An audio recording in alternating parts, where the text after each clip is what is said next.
ગાંધીનગરમાં સ્વર્ણિમ જયંતિ મુખ્યમંત્રી શહેરી વિકાસ યોજના હેઠળ વિવિધ વિકાસ કામો માટે ગ્રાન્ટના ચેક અર્પણ કરવામાં આવ્યા.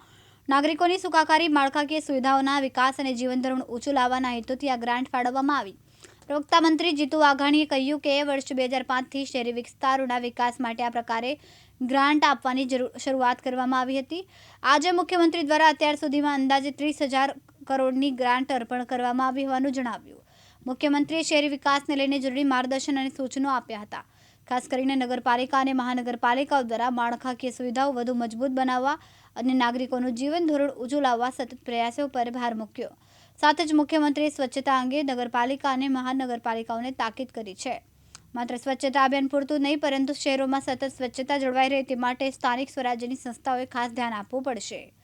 શ્રી નરેન્દ્રભાઈ મોદીએ ગુજરાતમાં શરૂ કરેલી સ્વર્ણિમ જયંતિ મુખ્યમંત્રી શહેરી વિકાસ વર્ષ યોજના, આ યાત્રા એ વિકાસની અનેરી ઊંચાઈઓ ઉપર વડાપ્રધાન શ્રી મોદી સાહેબના નેતૃત્વમાં 2005થી શરૂ થઈ 20 વર્ષની પણ વિશિષ્ટ ઉજવણી માનની પ્રધાનમંત્રી શ્રી ગુજરાતમાં આવ્યા અને વિકાસની વિશિષ્ટ ઉજવણી, લોકોની સુખાકારી માટેની, શહેરીજનોની સુખાકારી માટેની કરોડો અબજો રૂપિયાની ગ્રાન્ટો આપવાની શરૂઆત થઈ. આજે 25-26ના નગરપાલિકા અને મહાનગરપાલિકાના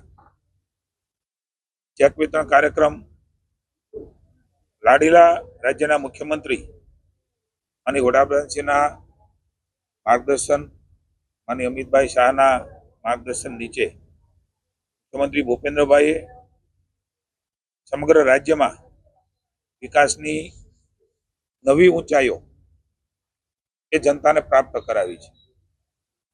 એક નગરપાલિકાના નેમનગરના પ્રમુખ તરીકે જવાબદારી લઈને આજે મુખ્યમંત્રી તરીકે માનનીય ભૂપેન્દ્રભાઈ જવાબદારી વહન કરી રહ્યા છે, ત્યારે આજે જે પ્રકારે એમણે દૃષ્ટિકોણથી, વિઝનથી સૌ એડમિનિસ્ટ્રેશન, સૌ પદાધિકારીઓને પણ વિશિષ્ટ રીતે એમણે માર્ગદર્શન અને સૂચનો કર્યા છે. મિત્રો, મને જણાવતા આનંદ થાય છે કે રાજ્યની નગરપાલિકા, મહાનગરપાલિકામાં વસતા લોકોની માળખાકીય સુવિધાઓ ઉપરાંત એમનું લાઈફ સ્ટાન્ડર્ડ એ પણ કેવી રીતે વધે એની ચિંતા માનનીય મુખ્યમંત્રીશ્રીએ આજે પણ કરી છે અને એમાં સુધારો પણ થયો છે. માનનીય મોદી સાહેબે શરૂ કરેલી આ યાત્રા, મને એવું લાગે છે કે દેશમાં પ્રથમવાર આ પ્રકારે શહેરો તરફ સીધી જ ગ્રાન્ટો આપીને એમણે શરૂઆત કરી. 660 કરોડથી 2005માં શરૂ થયેલી યાત્રા આજે 40%નો ઐતિહાસિક વધારો એ 24-25 ને 25-26માં છે. 30,325 કરોડ રૂપિયા એ 25-26માં આજે અપાયા છે. હું માનનીય મુખ્યમંત્રી શ્રી ભૂપેન્દ્રભાઈને માનનીય વડાપ્રધાનશ્રીએ જવાબદારી સોંપ્યા બાદ પણ આંકડા આપની સમક્ષ, રાજ્યની જનતા સમક્ષ મૂકવા માંગુ છું. તમામ મુખ્યમંત્રીશ્રીઓ રાજ્યના એ માનનીય મોદી સાહેબે શરૂ કરેલી યાત્રામાં અવિરત વિકાસની ઊંચાઈઓ અને ગતિ એ વધારી છે. મને કહેતા આનંદ છે કે 21-22માં અલગ અલગ પ્રકારે 11,000, 16,000, 11,000, 21,000 ને હવે 30,000 કરોડ રૂપિયા માનનીય મુખ્યમંત્રીશ્રીએ આપ્યા છે. એની લગભગ 5 વર્ષની રકમ શહેરી જનતા માટે થઈને 92,000 કરોડ રૂપિયા થવા જાય છે. ઉત્તરોત્તર જે ગ્રાફ છે એ આપની સમક્ષ સામે છે. એક મોદી સાહેબના વડપણ અને માર્ગદર્શન નીચે રાજ્ય કેવી રીતે લોકોની સુખાકારી આપી શકે એનો આ ગ્રાફ માનનીય મુખ્યમંત્રી ભૂપેન્દ્રભાઈના વિઝનરી લીડરશીપમાં હું આપને બતાવી રહ્યો છું અને રાજ્યની જનતા પણ એની અનુભવ અને અનુભૂતિ કરી રહી છે. મને આનંદ છે કે આજના દિવસે પણ અલગ અલગ નગરપાલિકા, મહાનગરપાલિકાઓને અલગ અલગ રકમો એ અપાય છે, આપની સમક્ષ છે જ. નવી મહાનગરપાલિકાઓ બની છે, નવા પદાધિકારીઓ પણ છે, એમને પણ માનનીય મુખ્યમંત્રી છે શુભકામના આપીને ક્વોલિટી કામ થાય, સમગ્ર રાજ્યમાં સીસી રોડ બને. આ રકમ તો માત્ર બજેટ હેડ ઉપરાંત પણ માનનીય મુખ્યમંત્રીશ્રીએ ભરોસો આપ્યો છે રાજ્યની જનતાને. એ ચાહે ગ્રામીણ જનતા હોય તો એના પણ અલગ અલગ પંચાયતના કામો, એ કેન્દ્ર સરકારની ગ્રાન્ટો, રાજ્ય સરકારની ગ્રાન્ટો, એના દ્વારા બધાનું જીવન કે આજથી 20-25 વર્ષ પહેલા, 30 વર્ષ પહેલા ને આજે એ બધા અનુભવ કરી રહ્યા છે. સીધી ગ્રાન્ટો પણ રાજ્ય સરકાર આપી રહી છે. મહત્વના પ્રોજેક્ટો માટે ક્યાંય પણ માનનીય મુખ્યમંત્રી ભૂપેન્દ્રભાઈ કાયમ કહ્યું છે કે પૈસાના વાકે જનતાની સુખાકારીના કામો અટકશે નહીં. હું એમ કહીશ કે માનનીય વડાપ્રધાનશ્રીએ શરૂ કરેલી આ યાત્રા સેચ્યુરેશન પોઈન્ટ ઉપર ગુજરાતમાં પહોંચી છે, જેનો અનુભવ તમે, હું ને સામાન્ય જનતા કરી રહી છે.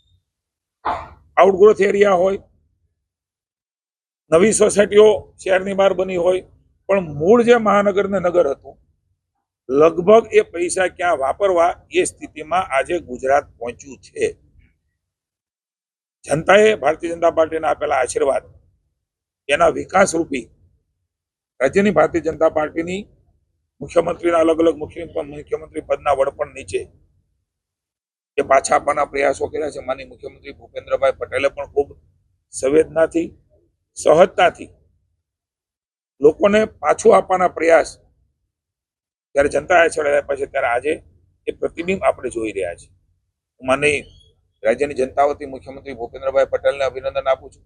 આજના કાર્યક્રમમાં શહેરી વિકાસ મંત્રી, અમારા સિનિયર મંત્રી આદરણીય કનુભાઈ, શહેરી વિકાસ રાજ્યમંત્રી દર્શનાબેન, માનનીય મેયરશ્રી અમારા દંડક જગદીશભાઈ, મેયરો, મહાનગરપાલિકાની ટીમ, નગરપાલિકાની ટીમ, કમિશનરશ્રી, સીઈઓ વગેરેની વિશેષ ઉપસ્થિતિમાં માનનીય મુખ્યમંત્રીશ્રી આ ચેક વિતરણ કર્યા છે. ત્યારે રાજ્યની સરકારને સંપૂર્ણ ભરોસો છે હજી પણ નવી વિકાસની માળખાકીય સુવિધાઓમાં જનતાનો હેપીનેસ ઇન્ડેક્સ કેવી રીતે વધે, એની માળખાકીય સુવિધાઓ કેવી રીતે પ્રાપ્ત થાય, એના માટેના પ્રયાસો અવિરતપણે રાજ્યની સરકાર ચાલુ રાખવાની છે. આ તકે હું રાજ્યની જનતાને પણ અભિનંદન આપું છું.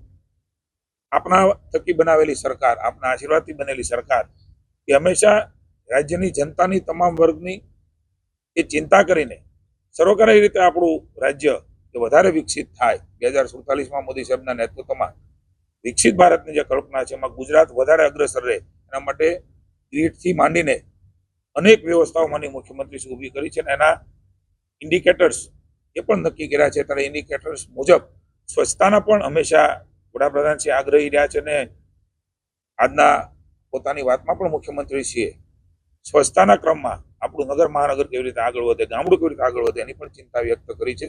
એમના માટે પણ માર્ગદર્શન આપ્યું છે. ત્યારે સૌ સાથે મળીને 2047માં આપણું ગુજરાત એ વધારે અગ્રસર વિકસિત ભારતમાં રહે, એના માટેના સૌ પ્રયાસો કરીએ. સૌ રાજ્યના શહેરીની સુખાકારી માટે મળેલા રકમને માટે હું ખૂબ ખૂબ રાજ્યની જનતાને, મહાનગરની અને નગરપાલિકાની જનતાને અભિનંદન આપું છું. ને એક નવા જ અભિગમ સાથે સીસી રોડ એનું પણ પ્લાનિંગ સાથે, આયોજન સાથે એમનું પણ સૂચન અને માર્ગદર્શન મુખ્યમંત્રી સાહેબ આપ્યું છે. ત્યારે હવે એક નવું જ ગુજરાત, નવી વિકાસની ઊંચાઈ પર આપણને જોવા મળે. ચિરાગ સોની, દિવ્યાંગ ન્યૂઝ, ગાંધીનગર.